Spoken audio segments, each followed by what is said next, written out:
Sin lugar a duda, una de las mayores tragedias de nuestro país tiene nombre propio y se llama narcotráfico. La guerra contra las drogas nos ha costado vidas, recursos y desarrollo.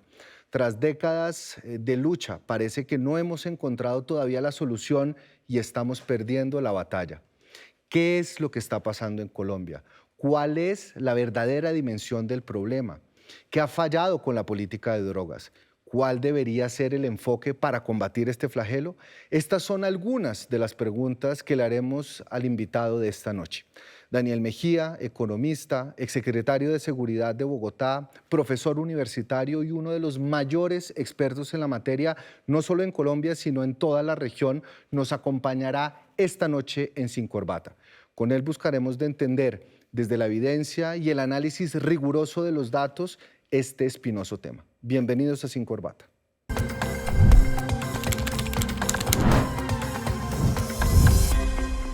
Profesor Mejía, muchísimas gracias por aceptar esta invitación. Un gusto, Gabriel, muchas gracias. Profesor Mejía, yo quisiera comenzar con algo de contexto para nuestra audiencia, porque cuando uno habla de políticas de droga no siempre es claro a qué nos estamos refiriendo, si a los cultivos, al narcotráfico, a las cadenas de producción. Explíquele, por favor, a la gente que nos está viendo, cuando hablamos de política de drogas, ¿qué entendemos por problema de drogas y por política de drogas y cuál es la dimensión del problema en Colombia? Pongamos un contexto general. Primero, hay un régimen prohibicionista que está enmarcado en las convenciones de Naciones Unidas, en muchos tratados que ha firmado el país y que prácticamente todos los países del mundo, que ponen a las sustancias psicoactivas en unas listas de sustancias prohibidas. Ahí está desde la marihuana hasta el fentanilo como sustancias prohibidas. En el caso de Colombia en particular, el problema número uno es la producción y tráfico de cocaína, que es una de esas drogas duras y sustancias prohibidas desde hace muchísimo tiempo en las convenciones de Naciones Unidas. Y Colombia, por su situación geográfica, por su localización, ha tenido desafortunadamente una ventaja comparativa en la producción y tráfico de cocaína. ¿Por qué? Primero, para el cultivo de hoja de coca se necesitan ciertas condiciones geoclimáticas, de altura, de humedad, de localización, digamos, geográfica. Y por el otro lado, cercanía a los principales mercados, donde el principal mercado durante mucho tiempo fue Norteamérica y principalmente Estados Unidos. Eso ha cambiado en el margen en los últimos 5 o 10 años, donde Europa ha crecido mucho el consumo y en Asia y Oceanía también ha crecido el consumo. Pero por una situación geográfica, Colombia ha tenido una ventaja comparativa en la producción de cocaína. Por el hecho de estar cerca de 2 océanos, de estar, es decir, la producción en Bolivia supongo que es mucho más difícil de sacar y de exportar respecto de Colombia.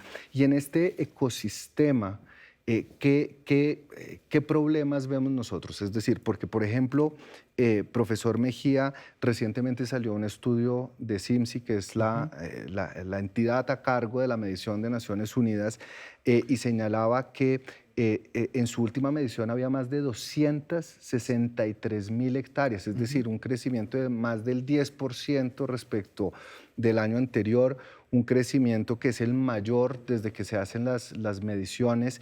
¿Cómo entender el problema de las drogas a partir justamente de estos puntos que hacen parte del ecosistema del problema de las drogas en Colombia? Entonces, hay Naciones Unidas a través del Sistema Integrado de Monitoreo de Cultivos Ilícitos, CIMSI, esa oficina en Colombia que hace toda la medición técnica, profesional, con rigurosidad de los cultivos de coca. Ellos entre diciembre y enero toman unas fotos satelitales de todo el país. Las dividen por municipio y por grilla de 1 kilómetro por 1 kilómetro y logran estimar de manera muy precisa la cantidad de cultivos de hoja de coca que hay en Colombia. Y publican esa cifra de las fotos que toman más o menos entre 6 y 8 o 9 meses después, que fue la cifra que salió recientemente de 263.000 hectáreas de cultivos de coca. Ese es el récord histórico desde que se tienen mediciones de Naciones Unidas, que es desde 1999, que es el año justo antes del Plan Colombia. En ese año había 163.000 hectáreas cultivadas con hoja de coca. En la última medición de CIMSI, 263.000 hectáreas, es decir, 100.000 hectáreas más, que es casi el 80% más de lo que había antes del inicio del Plan Colombia. Y pensando además que Colombia llegó a producir 40.000 hectáreas, es decir, hubo una en reducción. 2013 se alcanzó ese mínimo de 48.000. Y después se disparó. Pero profesor Mejía, ¿cómo entender porque desde el gobierno, digamos, el rollo es otro, la narrativa es otra.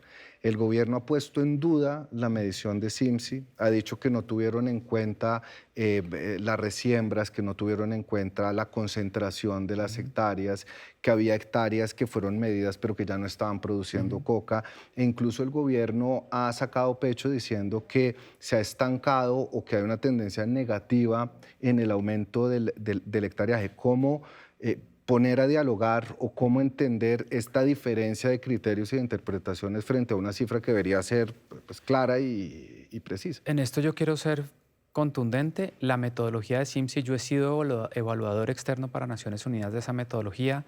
He trabajado con esos datos durante los últimos 20 años, con los datos que produce CIMSI. Conozco la metodología, la rigurosidad y sobre todo la independencia de esas mediciones. Es una metodología muy rigurosa y las críticas que ha hecho el presidente Petro y el Ministerio de Justicia a ese informe no son ciertas. No es cierto que CIMSI está incluyendo dentro de las 263.000 hectáreas, creo que son 40 o 80.000 que el presidente Petro dice que hace 4 años están abandonadas. Esas no se tienen en cuenta en la medición. Eso no es cierto. Falta la verdad el presidente diciendo que CIMSI está calculando mal esas 263.000 hectáreas y es la medición que siempre hemos tenido. Hubo durante un tiempo una medición del gobierno de Estados Unidos, del Departamento de Estado, con otras fotos satelitales. Pero eso ya no existe. Otra metodología que no era un censo, sino un muestreo. Sí. Esa ya no es las cifras que se siguen, ya no se siguen publicando. Pero cuando se publicaban eran muy parecidas a las de Naciones Unidas. Y aparte CIMSI, el Estado colombiano, las autoridades, no sé, la policía, el Ministerio de Defensa, ¿tiene alguna medición distinta que pueda darle pie a los argumentos del gobierno para desvirtuar las mediciones de CIMSI? Todo lo contrario, la policía hace unos sobrevuelos en zonas de altos cultivos. Lleva haciéndolos un tiempo, no es un censo, es decir, no cubre la totalidad del territorio nacional, cubre solo unas áreas. Y en esas áreas que cubre, de los documentos que se ha podido tener acceso, muestran también un crecimiento muy significativo en los últimos años en el número de hectáreas cultivadas con hoja de coca. Entonces, O sea, incluso los datos oficiales. Incluso los datos de la policía muestran un aumento. Bueno, y ahora para entender, porque la gente puede decir, bueno, 263.000 hectáreas, eso uno puede decir, son muchas respecto de las 160.000 de la primera medición, son 4 veces más, 5 veces más, yo no soy bueno en matemáticas, frente a las del 2013, 2014, pero ¿qué significa para Colombia tener 263.000 hectáreas? ¿Esto qué impacto tiene? ¿Cómo se traduce en la producción? Porque, profesor, hay otro dato y es que el gobierno nacional también ha señalado que las incautaciones, que es el indicador de éxito del gobierno, han aumentado mucho más que en el pasado. ¿Qué significa este hectareaje? ¿Cuál es el problema detrás? Y a qué problema nos enfrentamos con un aumento desproporcionado. Bueno, entonces aquí viene la transformación y las estimaciones que hace CIMSI, no solo del número de hectáreas cultivadas, sino de la producción potencial de cocaína, que es otra cifra con la que ha estado peleando el gobierno nacional. A partir de las estimaciones de cultivos de hoja de coca, CIMSI hace trabajo de campo en zonas de cultivos, lo ha hecho durante mucho tiempo con químicos, cultivadores, las personas que transforman inicialmente la hoja de coca en pasta, de pasta de coca a base de cocaína y de base de cocaína a clorhidrato de cocaína. Y llegan a una cifra de producción potencial de cocaína que está por encima de las 2.700 toneladas métricas de cocaína. ¿Eso qué quiere decir? Eso es en unidad de medida para compararlo, para que la gente entienda la dimensión del problema. Una dosis puede ser más o menos entre 1/4 y 1/5 parte de un gramo. Entonces, esos son millones y millones de dosis al consumidor final que se están produciendo. Y esa cifra de producción potencial de cocaína ha aumentado más que los cultivos de hoja de coca. ¿Por qué? Porque la productividad, es decir, el número de kilogramos de cocaína que los grupos criminales organizados vinculados al narcotráfico están logrando producir por cada hectárea cultivada ha aumentado muchísimo. Ha aumentado en los últimos 3 o 4 años de más o menos 5 o 6 kilogramos de cocaína al 93% de pureza, que es a lo que sale en el laboratorio, a más de 10.5 kilogramos de cocaína por hectárea cultivada con coca. O sea, ¿por qué? Por mejor uso de precursores químicos, mejores métodos de procesamiento. etcétera. O sea, no solo ha aumentado el número de las hectáreas, sino que cada hectárea está produciendo el doble del potencial de cocaína. Casi el doble, 80, por lo menos 80% más. Ok, y eso impacta en lo que se llama como el potencial de producción De que cocaína. según el informe está sobre las 2.700 toneladas. ¿Y cuánto de eso se incauta? Y esas incautaciones logran, digamos, efectivamente ser un buen indicador o, como dicen muchos, se incauta más, pero se está produciendo Sí. mucho más. ¿Cómo está esa Entonces relación? ahí viene una discusión que yo he dado y es, se está incautando más cocaína, pero como fracción de la cocaína producida, teníamos cifras promedio de incautación en los últimos 20 años de entre el 40 y el 50% de la producción potencial era incautada por las autoridades. Esa cifra bajó de 42% en 2022 y hoy estamos en una cifra del 28% de incautaciones. Es decir, la fracción de la cocaína que se produce, que las autoridades colombianas logran incautar, bajó del 42% al 28%, que es una caída muy grande en la tasa de incautación, en la fracción de la cocaína que se produce que se logra incautar. ¿Y hay algún indicador que sea bueno para cuando uno ve la política de lucha contra las drogas en Colombia actualmente, o todos los indicadores a su juicio están en rojo? Están en rojo. De hecho, ahí viene entonces la decisión del Departamento del Gobierno de Estados Unidos de desertificar a Colombia. ¿Qué evalúa el Gobierno de Estados Unidos año a año cuando produce ese proceso de certificación o de certificación? Evalúa si las estrategias antidrogas, cualquiera que ellas sean, están logrando reducir los cultivos, reducir la producción potencial de cocaína y reducir la cantidad exportada de cocaína. Entonces ellos miran cultivos de hoja de coca, erradicación manual, ya no hay aspersión aérea con glifosato, evalúan interdicción, evalúan desarrollo alternativo. Yo lo pongo de la siguiente manera. A Estados Unidos no le importa cuál es el color del gato con tal de que case ratones. Es decir, si un gobierno como el actual quiere cambiar la postura de la política de drogas más hacia zanahoria que hacia garrote, haciendo, por ejemplo, desarrollo alternativo, Estados Unidos está bien con eso, con tal de que logre frenar la producción de cocaína en los cultivos. Pero cuando uno mira las cifras de erradicación manual, han caído 93% en los últimos 3 años.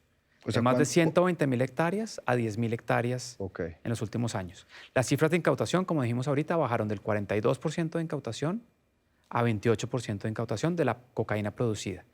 Y programas de desarrollo alternativo no es tan fácil medirlo, pero yo le hice un derecho de petición al programa de sustitución de cultivos ilícitos y el derecho de petición, la información que les pedí es que me entregaran el porcentaje de ejecución presupuestal de los recursos asignados a programas de sustitución, al PENIS, Sí, que sí. es el Programa Nacional de Sustitución. Que es el que surge después del acuerdo de paz con las FARC. Con las FARC. Y la respuesta fue que en ninguno de los 3 años de este gobierno la ejecución presupuestal de los recursos asignados en el presupuesto para programas de desarrollo alternativo ha superado el 15%. De hecho, en 2023 fue del 8%.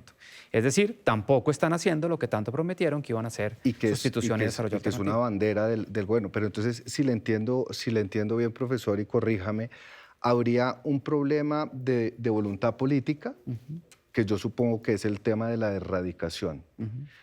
Temas de capacidad operativa frente al tema de las incautaciones y ineficiencias en la ejecución del presupuesto. Ese es un buen resumen. Esto es lo que explica la situación actual del problema. Y la decisión del gobierno de Estados Unidos de desertificar a Colombia. De nuevo, si Colombia hubiera detenido, por ejemplo, los programas de erradicación manual porque son muy costosos, porque mueren muchos erradicadores, porque resultan amputados por minas antipersona, pero hubiera ejecutado los programas de desarrollo alternativo de manera eficiente y efectiva para reducir los cultivos, Estados Unidos hubiera dicho, esto es un cambio de enfoque, bienvenido, con tal de que reduzca la producción potencial de cocaína. Pero usted no cree, profesor, digamos aquí actuando como abogado del diablo, que el enfriamiento de las relaciones diplomáticas y criterios políticos puedan tener una relación tanto con la decisión de desertificar a Colombia, porque igual hemos tenido también momentos donde ha habido disparadas en los cultivos y la producción y sin embargo el gobierno de Estados Unidos ha mantenido una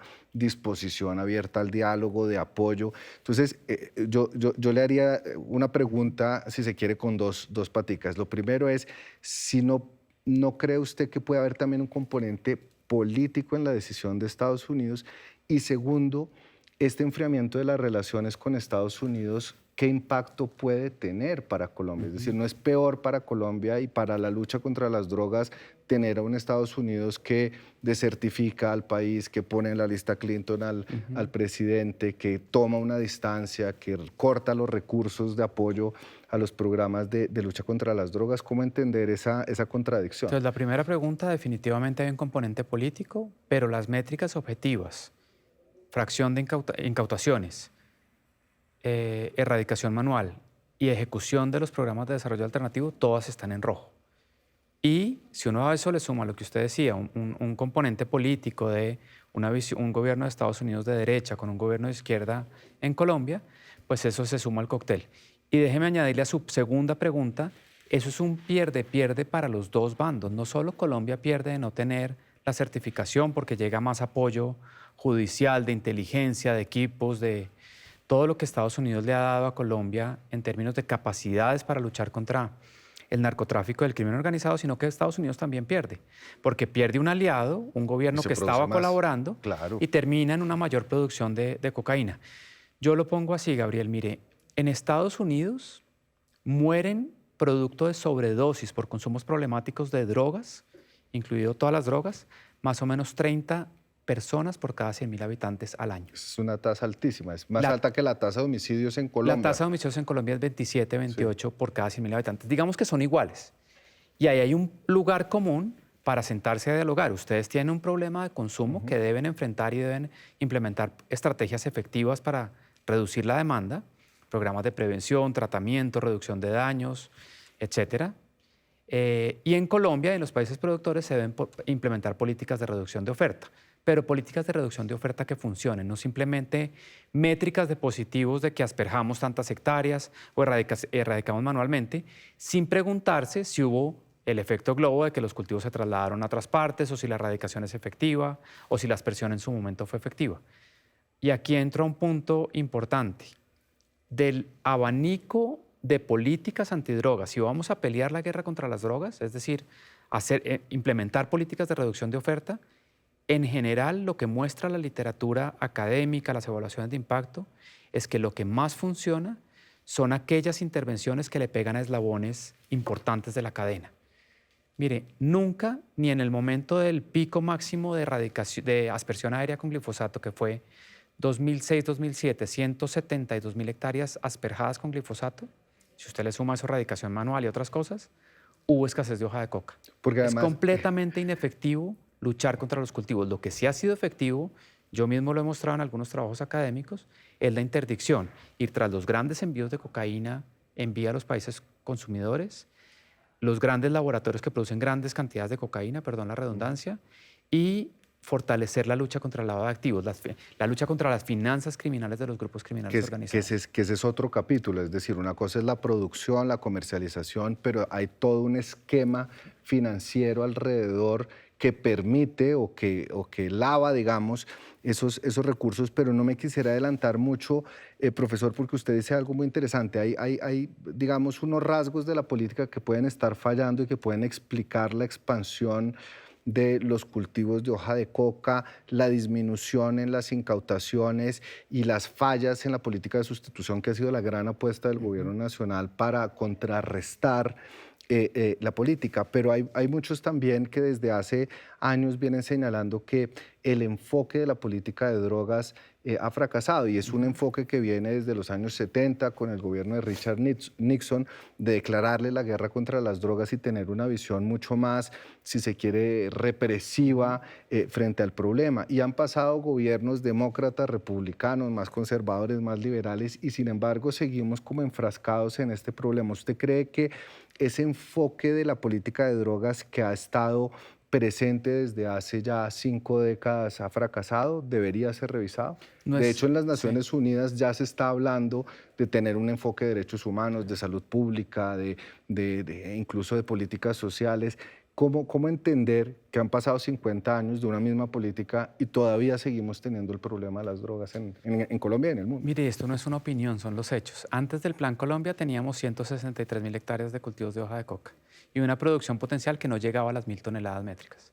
Hoy tenemos, después de 26 años de erradicación, aspersión, interdicción, extradición de capos, bajas de capos del narcotráfico, tenemos 80% más de cultivos de coca y por ahí 150% más de producción potencial de O cocaína. sea, ha fracasado. Algo tenemos que estar haciendo mal que tenemos que revisar. Y el enfoque prohibicionista, yo lo pongo así, es una renuncia del Estado a la regulación. Nadie duda de que el consumo de sustancias psicoactivas puede causar daños y especialmente, y esto puede para cualquier tipo de consumo. Para el consumo problemático definitivamente causa daños. Pero si el Estado renuncia a regular un comportamiento que no solo le causa daños a las personas que consumen drogas, sino también genera externalidades sobre la sociedad, sobre el sistema de salud, presión fiscal, etcétera, pues básicamente el Estado renuncia a las herramientas de regulación, a regular las ventas, a quién se le vende, con qué calidad, qué tipo de drogas, etcétera.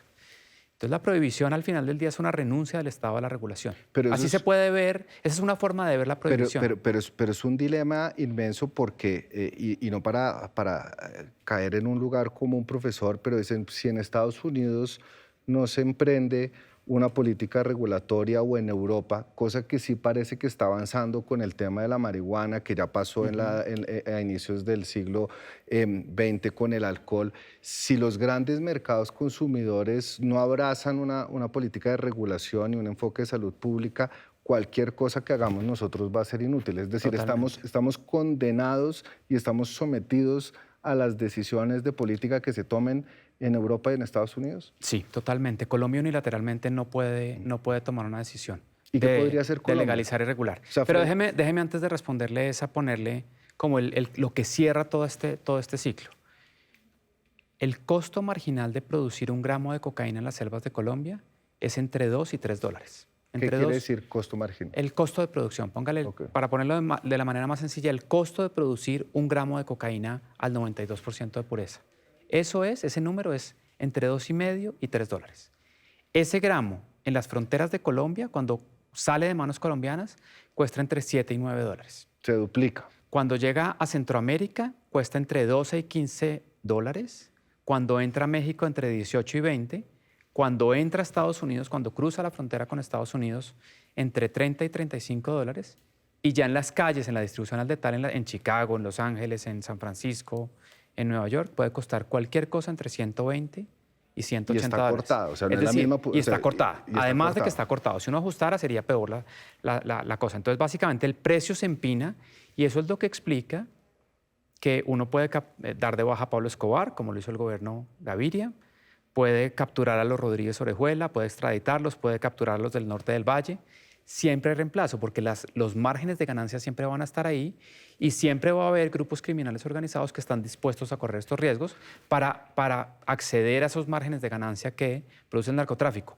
Si usted compara esto con los márgenes de ganancia del fentanilo, de las metanfetaminas en México, nada se compara con las ganancias que produce el tráfico, la producción y el tráfico de cocaína. Pero entonces, profesor, usted me deja confundido porque, por un lado, estamos diciendo que no hay una solución a la vista que no pase por una política de regulación en los mercados consumidores, que básicamente los niveles de rentabilidad son tan altos que es como un monstruo de 7 cabezas, se le corta una y salen 7. Pero ¿qué podríamos hacer? O sea, nosotros estamos entonces condenados. ¿Hay alguna solución?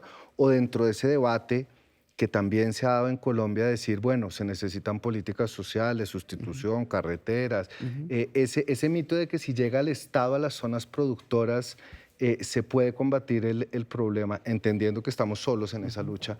¿Eso es cierto? ¿Qué solución puede haber? Entonces esto nos deja, me parece perfecta esa pregunta en este punto, nos deja, Colombia unilateralmente no puede cambiar la postura internacional frente a las drogas, la postura prohibicionista. Entonces, Colombia tiene una razón para luchar contra el narcotráfico y es la principal fuente de financiación de los grupos criminales organizados. La gente dice que la extorsión, que la minería ilegal, sí, eso es una fuente de financiación, pero nada se compara a lo que reciben los grupos criminales organizados del narcotráfico. Mi último cálculo es que están recibiendo más o menos 15.300 millones de dólares, que es más o menos el 4.2% del Producto Interno Bruto al año en 2023. Okay. Es más alto en 2024. Eso comparado con otros Eso es, sectores. todo el sector de la construcción en la economía colombiana pesa el 4.3% O sea, del PIB. las drogas, la producción de cocaína en Colombia, lo que usted me está diciendo, profesor, es que produce lo mismo que genera el sector de la todo el sector de la producción construcción en Colombia. en Colombia. Eso Eso es un concentrado, es un renglón claro, fundamental de y la eso está economía. concentrado no en miles o cientos de miles de manos. Está concentrado en 5 o 6 grupos criminales organizados que además reciben esos recursos no para generar empleo, hacer inversión en infraestructura, etcétera. No pagan impuestos, obviamente, porque es un producto ilegal, sino que financia la expansión de los grupos criminales en el territorio, la expansión del número de hombres en esos grupos criminales y toda su capacidad, digamos, de violencia, de gobernanza criminal. Y que es como un círculo vicioso, Es un porque además círculo ahí vicioso. también se atan otras Exacto. economías ilegales. Entonces, ahí ato con la pregunta. Quedamos con la opción de entonces, no podemos cambiar la postura prohibicionista, entonces, ¿qué podemos hacer? Mi postura de los trabajos académicos, de las revisiones de la literatura, ha sido siempre que debemos enfocar la política antidrogas en atacar los eslabones más importantes de la cadena de producción. Y ese eslabón no son los cultivos de hoja de coca. Es los grandes laboratorios, los grandes envíos de cocaína hacia el exterior y fortalecer la lucha contra el lavado de activos. Yo llevo años diciendo la UIAF. La UIAF es como el centro de control de la inteligencia financiera del Estado colombiano, de inteligencia financiera, para luchar contra el lavado de activos. ¿Qué produce la UIAF? En el último año que yo recuerdo, que fue cuando estuve en la Fiscalía entre 2018 y 2019, produce menos de 100 reportes de operaciones sospechosas. ¿Quién en su sano juicio puede creer que los grupos criminales organizados tienen 95 operaciones sospechosas de transacciones financieras vinculadas profesor, al lavado de ¿eso es activos? por falta de voluntad política, política. de capacidad o porque hay cooptación también? Si yo tuviera la capacidad, una de las primeras cosas que haría es fortalecer la UIAF.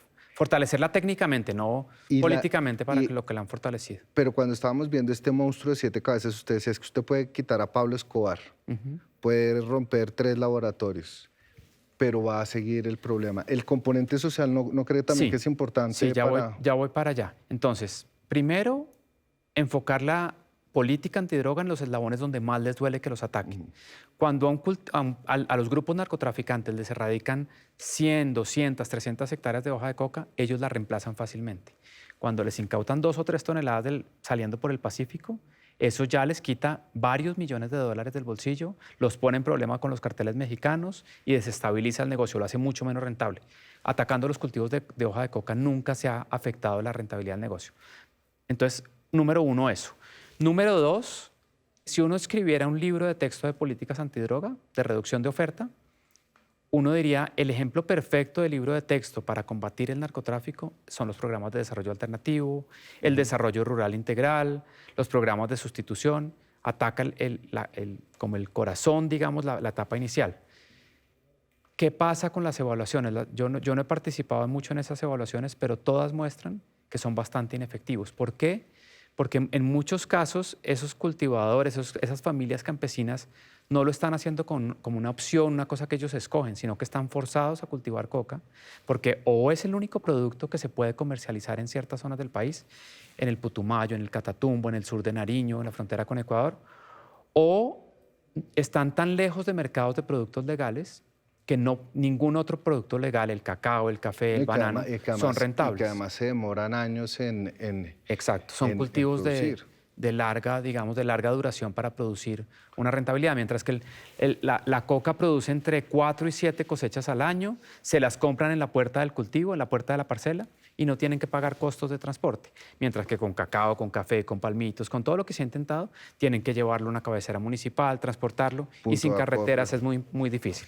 En un trabajo reciente que estamos comenzando a hacer, estamos encontrando que la construcción, con 2 colegas, con Mateo Uribe y Laura Clavijo en la universidad, estamos encontrando una cosa que a mí me gustó mucho porque es como el único trabajo que conozco que muestra que algo funciona, y es la construcción de las carreteras 3G y 4G. Claro. Reducen, solo que pase una vía, reduce los cultivos de hoja de coca porque hace rentable los cultivos lícitos. Y facilita que haya una comercialización. Y eso aterriza ese rollo político, ese discurso político, es que hay que llevar desarrollo a las regiones. Llevar desarrollo a las regiones, el ítem número 1 o en los 3 primeros tienen que ser transporte, conectividad. de los mercados. Profesor, desafortunadamente se nos acaba el tiempo y esto nos daría para tener otra sesión que seguramente vamos a tener en la segunda temporada de Sin Corbata, pero yo no lo puedo despedir sin unas preguntas muy puntuales.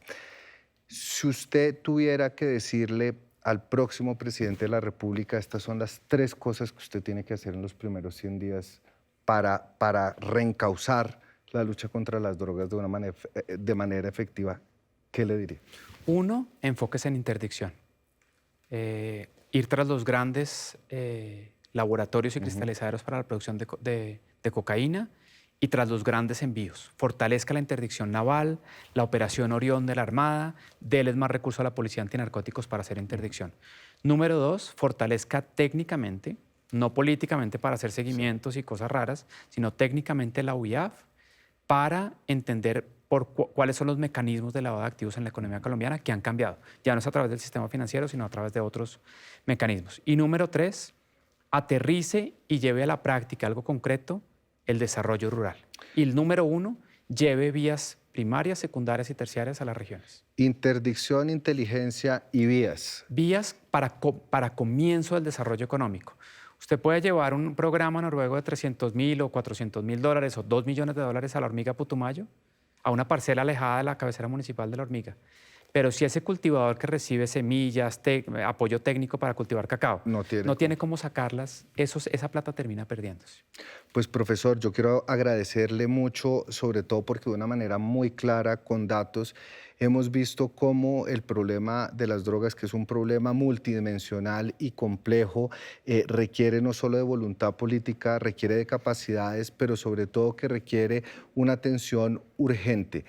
Como ya lo veíamos con el profesor Mejía, y esto creo que me deja sorprendido, el costo en la economía de las drogas, sobre todo del mercado de la cocaína, equivale al renglón de la construcción en Colombia, un 4,2%, sin lugar a dudas, uno de los retos más grandes que han tenido que enfrentar los gobiernos pasados, pero sin lugar a dudas que tendrá que enfrentar el próximo gobierno. Profesor Mejía, muchas gracias por habernos acompañado y prométame que va a volver aquí en el 2026. Un gusto y muchas gracias.